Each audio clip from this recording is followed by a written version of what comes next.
sejahtera bagi kita semua. Semoga kita dalam keadaan sehat walafiat. Perkenalkan, saya Ratna Dewi SEMM, dosen program studi manajemen Fakultas Ekonomi Universitas Pasir Pengarayan. Pada kesempatan ini, saya akan menyampaikan pernyataan diri dosen dalam unjuk kerja Tridharma Perguruan Tinggi PDD UKTP sebagai salah satu persyaratan sertifikasi dosen tahun 2026. Paparan ini secara khusus berfokus pada pelaksanaan Tridharma Perguruan Tinggi dalam aspek pendidikan dan pengajaran. Sebagai dosen, saya memandang bahwa proses pembelajaran tidak hanya bertujuan untuk mentransfer pengetahuan saja, tetapi juga membangun kompetensi karakter, kemampuan berpikir praktis, kreativitas, kolaborasi, serta kesiapan mahasiswa dalam menghadapi tantangan dunia kerja dan perkembangan lingkungan bisnis yang dinamis. Salah satu mata kuliah yang saya ampu adalah pelatihan dan pengembangan SDM, mata kuliah wajib dengan 3 SKS pada program studi manajemen, di mana mata kuliah ini dirancang untuk membekali mahasiswa dengan pemahaman konseptual dan kemampuan praktis dalam merancang, melaksanakan, serta mengevaluasi program pelatihan dan pengembangan SDM itu sendiri sebagai bagian dari strategi organisasi dalam meningkatkan kompetensi dari kinerja karyawan di suatu perusahaan. Dalam pelaksanaan pembelajaran, saya menerapkan pendekatan student-centered learning dengan mengintegrasikan berbagai model pembelajaran aktif sebagai contohnya adalah case-based method CBM, problem-based learning ataupun PBL, dan project-based learning PJBL. Melalui pendekatan tersebut, mahasiswa tidak hanya mampu memahami teori, tetapi bekerja secara kolaboratif, mampu menganalisis suatu masalah nyata, dapat merumuskan solusi yang tepat, dan bekerja secara kolaboratif, serta menghasilkan proyek yang relevan dengan kebutuhan organisasi dalam dunia industri di perkuliahan. Proses pembelajaran juga didukung manfaat teknologi pembelajaran melalui learning management system, media digital, berbagai instrumen asesmen yang mengacu pada prinsip assessment for learning, assessment as learning, dan assessment of learning. Dengan demikian, evaluasi pembelajaran tidak hanya berfungsi untuk mengukur capaian pembelajaran mahasiswa, tetapi juga menjadi sarana umpan balik yang berkelanjutan bagi mahasiswa maupun dosen dalam meningkatkan kualitas proses pembelajaran itu sendiri. Di mana dalam RPS tertuang ada pengukuran CPL capaian pembelajaran lulusan itu ada 8 dengan kriteria sikap, pengetahuan, keterampilan umum, dan dalam CPL 2 dengan kurikulum dan dari buku mampu menguasai konsep dan teori terkait fungsi manajemen fungsi bisnis untuk menyelesaikan tantangan bisnis pada berbagai tipe organisasi, penelitian dengan metodologi yang benar, serta menganalisis dan menginterpretasikan data dengan tepat, itu CPL 2. CPL 5 mampu berpikir secara kritis dalam memberikan solusi pada permasalahan manajemen bisnis. Di CPL 8 mampu memimpin dan mengelola tim serta individu agar bekerja tinggi untuk mencapai tujuan organisasi. CPL 10 mampu berkomunikasi secara efektif dan profesional dalam berbagai situasi bisnis dengan berbagai pemangku kepentingan, di mana CPL 11 dengan kurikulum itu mampu mengevaluasi isu-isu yang berkaitan dengan etika bisnis, berkelanjutan, dan tanggung jawab sosial dengan menggunakan konsep dan teori yang relevan dalam menghadapi berbagai tantangan bisnis, di mana CPMK-nya ada 6 di sini CPMK 1 diambil dari CPL 2, mampu menjelaskan konsep, prinsip, dan peranan pelatihan serta pengembangan SDM dalam organisasi. Ini masuk dalam pertemuan minggu pertama dan kedua sub CPMK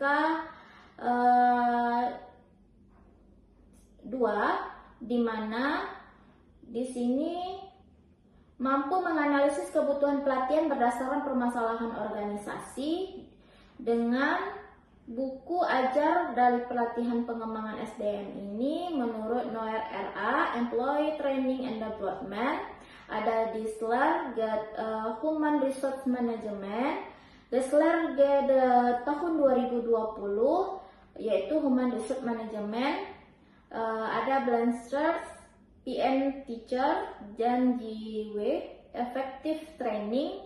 Di sini ada juga yang tahun 2019 ada Effective Training System Strategis dan Praktif di dalam Armstrong. Di sini tahun 2021 itu dimana Human Resource Management Practice. Jadi dalam RPS pertemuan mata kuliah ini ada juga namanya sub CPMK-nya. Sub CPMK di sini ada 6 sesuai dengan CPMK yang di awal tadi juga ada 6, di mana mata kuliah ini dengan 7 materi pembelajaran. Yang pertama pengantar pelatihan dan pengembangan SDM, yang kedua TNA ataupun Training Need Analysis, yang ketiga perencanaan program pelatihan, keempat metode pelatihan SDM, yang kelima evaluasi pelatihan, metode Kirkpatrick dan lain-lain, yang keenam etika dan budaya organisasi, serta yang terakhir itu nanti adalah menyusun proposal pelatihan terkait dan pengembangan SDM. Dengan bobot di sini, bobot penilaian komponennya ada kuis individu itu 10%, tugas individu ringkasan ataupun analisis itu 20%, ada tugas kelompok di sini bentuknya desain dan evaluasi pelatihan 20%, praktik ataupun simulasi implementasi pelatihan itu 5%. Proyek akhir itu bentuknya proposal dan presentasi itu sekitar 25%. Ada UTS itu tertulis 10% dan UAS itu tertulisnya 10%. Sekira-kira dari RPS ini terkait dengan sistem pembelajaran mata kuliah pelatihan dan pengembangan SDM ini melalui implementasi pembelajaran yang inovatif, kolaboratif, dan berorientasi pada pencapaian pembelajaran lulusan ataupun CPL. Saya berkomitmen untuk menghasilkan lulusan yang memiliki kompetensi akademik profesional serta karakter yang sesuai dengan kebutuhan dunia kerja dan perkembangan ilmu pengetahuan. Paparan ini akan menjelaskan implementasi pembelajaran pada mata kuliah pelatihan dan pengembangan SDM. Terima kasih. Baiklah, saya akan memaparkan video pengajaran mata kuliah pelatihan dan pengembangan SDM di dalam kelas sebagai video praktik ataupun micro teaching. Saya akhiri, silahkan, selamat menonton. Assalamualaikum warahmatullahi wabarakatuh.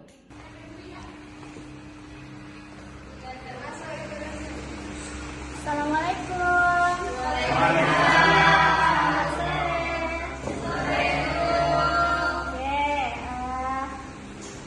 Masih semangat ya? Ini perkuliahan kita di jam 6 sore ya. Oke.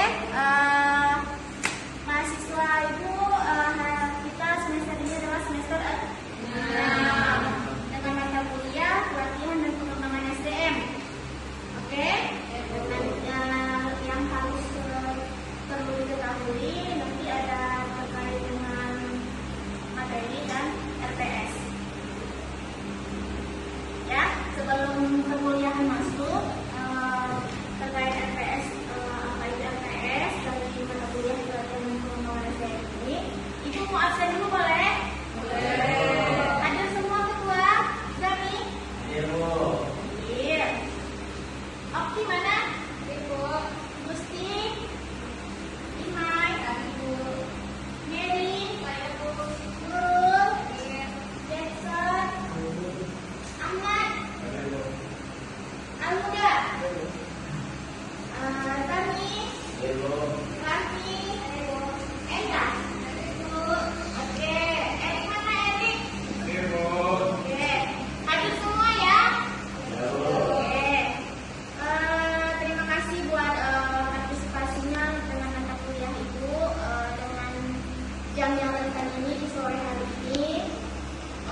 contohnya di sini adalah ketepatan menjelaskan konsep latihan, ketepatan menjelaskan tujuan dari latihan itu sendiri. Yang ketiga adalah ketepatan membedakan pelatihan dan pengembangan kata.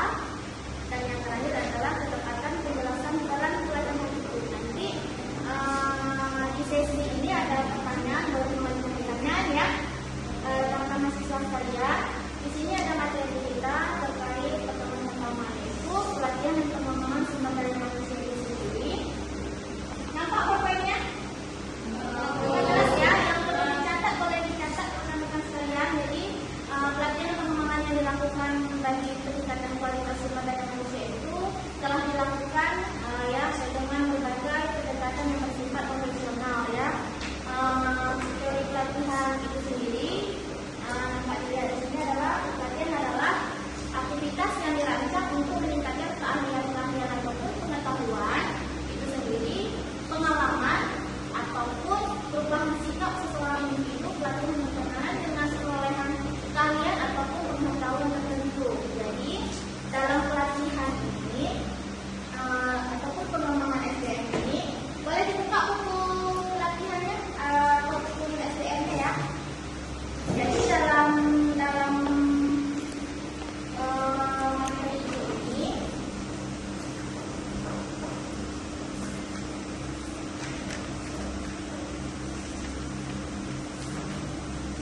jadi ada pengertian, ada tujuan dan tempat pelatihan serta pengembangan SDM itu sendiri.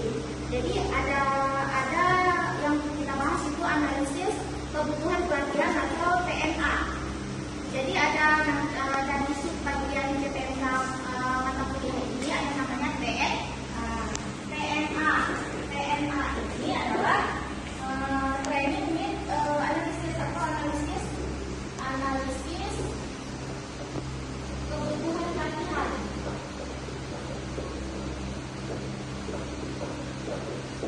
Nah, ini nanti ada prakteknya. Tujuan dari mata kuliah ini nanti ada capaian luaran, yaitu seperti kita membuat proposal. Ya, proyeknya seperti itu kira-kira. Pelaksanaan program pelatihan, ada juga evaluasi efektivitas pelatihan menggunakan berbagai metode seperti model evaluasi Quick Metric namanya. Ada peran pelatihan pengembangan SDM yang meningkatkan produktivitas kerja. Di sini tujuan dari pelatihan itu sendiri adalah proses pembelajaran yang bertujuan meningkatkan ini. Tujuan dari pelatihan itu sendiri adalah proses dari pembelajaran yang bertujuan meningkatkan kemampuan karyawan. Jadi pelatihan itu mata kuliah ini adalah pengembangan karir ya, pengembangan karir karyawan itu sendiri, baik itu yang bekerja di bank contohnya, ataupun di rumah sakit, ataupun di tempat yang lain. Jadi di sini sebuah bank memberikan contoh ya. Contohnya di sini misalnya bank. Ya, jadi bank ini memberikan pelatihan menggunakan aplikasi perbankan terbaru kepada teller agar transaksi nasabah menjadi lebih cepat dan akurat.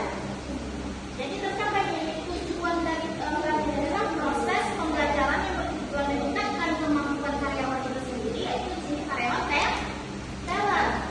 Ya, teller itu sendiri yang melaksanakan pekerjaan yang dijalankan. Pelatihan yang bersifat pelatihan di sini itu sifatnya jangka pendek.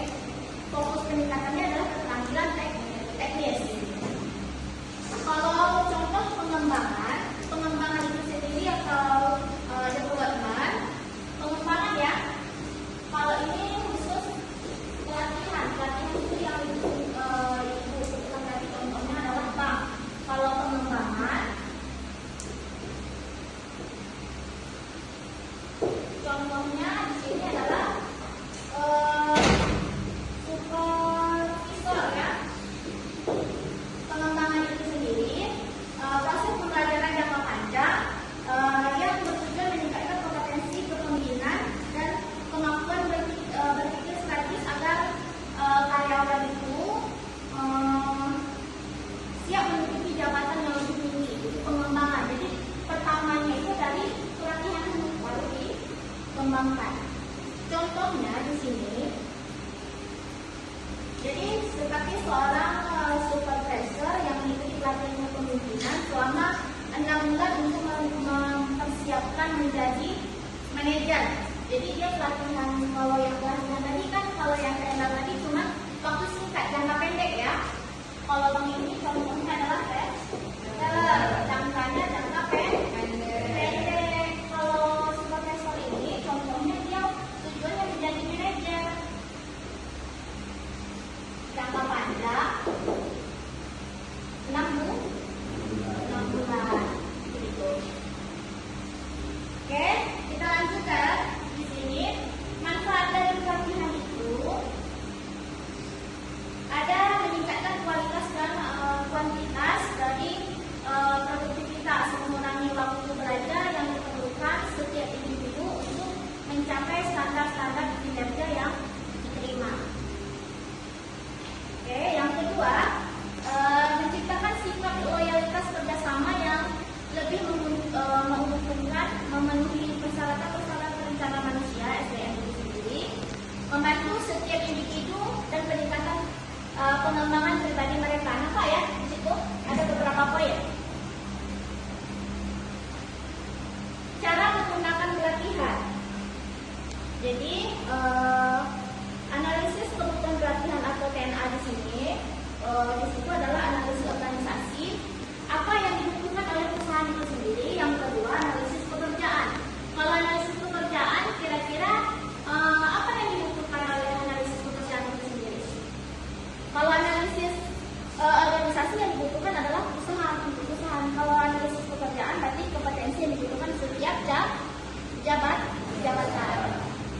Kalau analisis individu, kemampuan masing-masing kan karyawan. Itu ya. Contohnya apa Bu? Kira-kira. Jadi contohnya itu adalah perusahaan e-commerce yang menemukan banyak keluhan pelanggan karena pelayanan yang lambat, contoh misalnya. Jadi setelah dianalisis, penyebabnya kekurangan kemampuan dalam komunikasi antar petugas satu dengan yang lain. Jadi sehingga solusinya apa? Perlunya pelatihan terkait consumer service, terkait pelayanan ini sendiri. Gitu ya. Jadi metode dari pelatihan di sini dicatat ya. Catat metode dari pelatihan itu sendiri.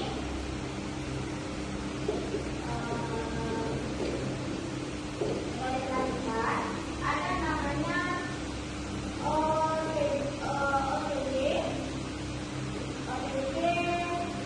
training.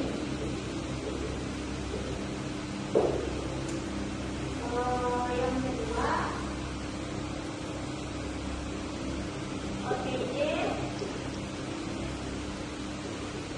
training. Kalau ini yang pertama itu belajar langsung.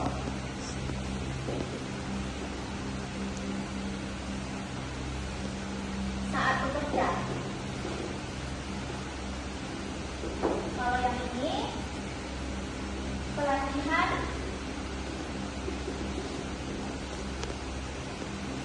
di luar tempat kerja.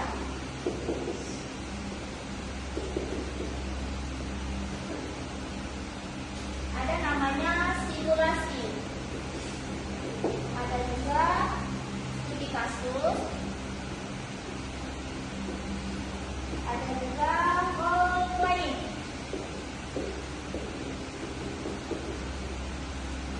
Dan yang terakhir adalah learning. Lihat.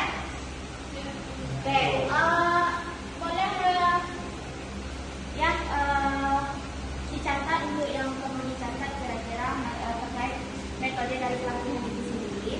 Kalau yang pertama itu on the job training, itu belajar langsung saat bekerja. Itu ada pelatihan yang langsung disampaikan pada saat bekerja. Ada juga on the job training, pelatihan di luar tempat kerja. Jadi dia melakukan pelatihannya di luar dari tempat kerja itu sendiri. Ada simulasi, yaitu latihan menggunakan kondisi yang menyerupai pekerjaan nyata. Banyak. Ada studi kasus menganalisis masalah nyata terkait yang ada di lingkungan yang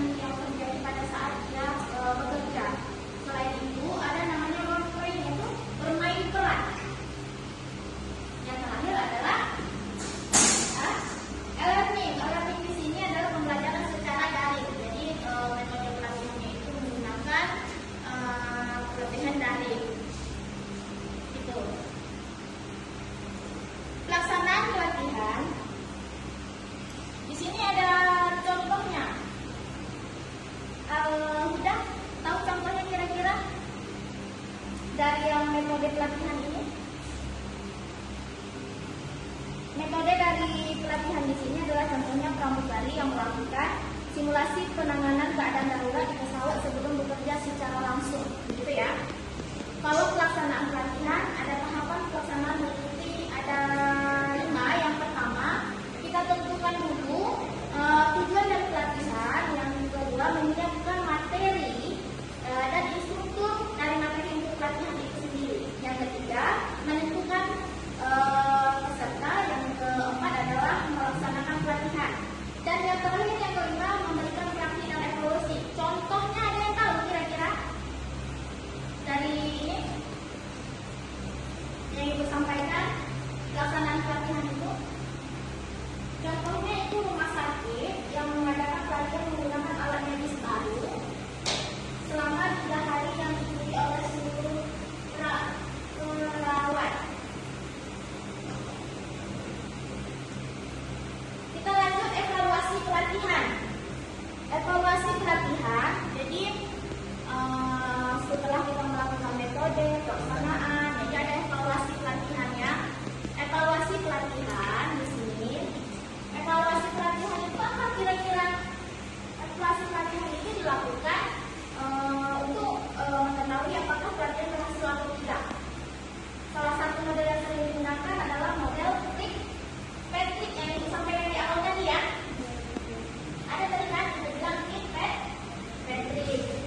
Ada poin ya di sini.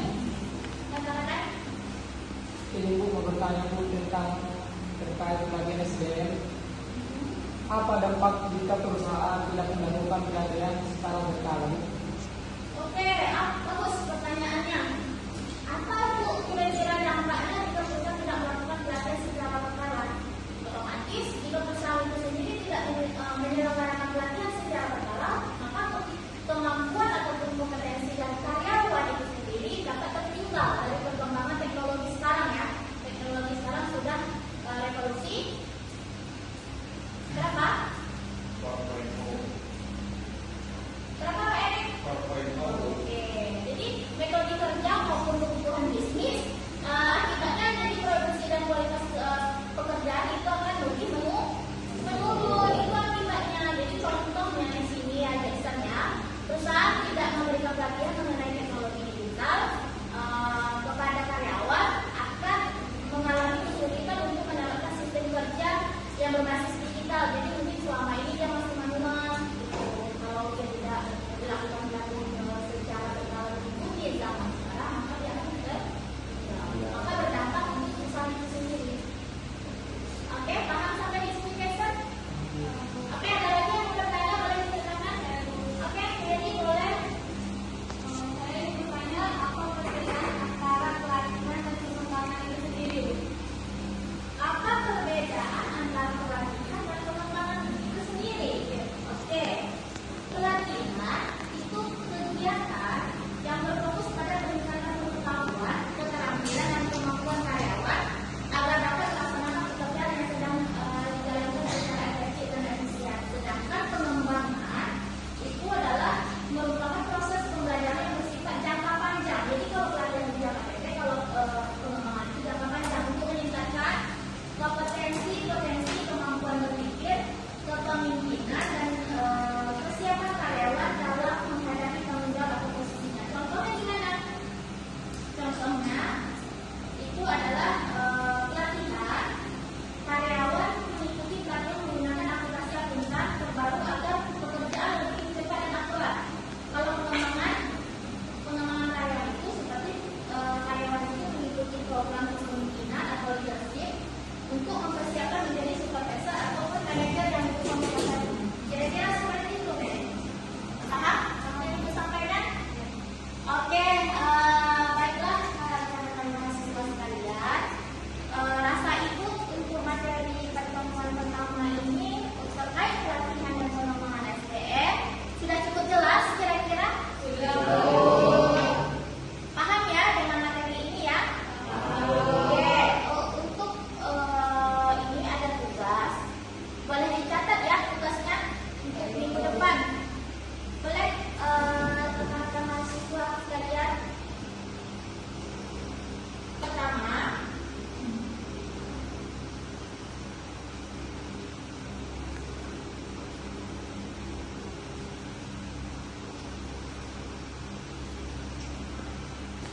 metode pelatihan apa yang paling efektif untuk meningkatkan kompetensi karyawan dan mengapa? Jelaskan.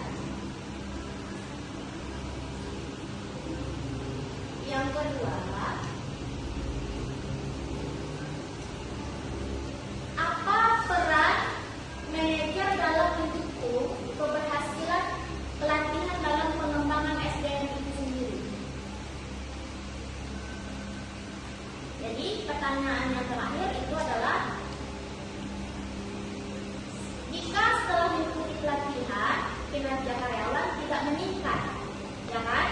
Menurut saudara, apa penyebabnya? Bagaimana solusinya? Jadi kasih pendapat ya, menurut saudara masing-masing. Kira-kira cukup jelas pertanyaan tugasnya? Oke, nanti Ibu mau presentasikan di kelas minggu depan terkait tugas ini. Jadi yang poin ketiga itu seolah-olah kamu yang menjadi seorang karyawan ya, yang mengikuti pelatihan ya, untuk mau menyampaikan kira-kira bagaimana misalnya Medi ataupun Okti bagaimana dalam kelas menyampaikan terkait pelatihan yang tidak meningkat setelah dia melakukan pelatihan.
kasih.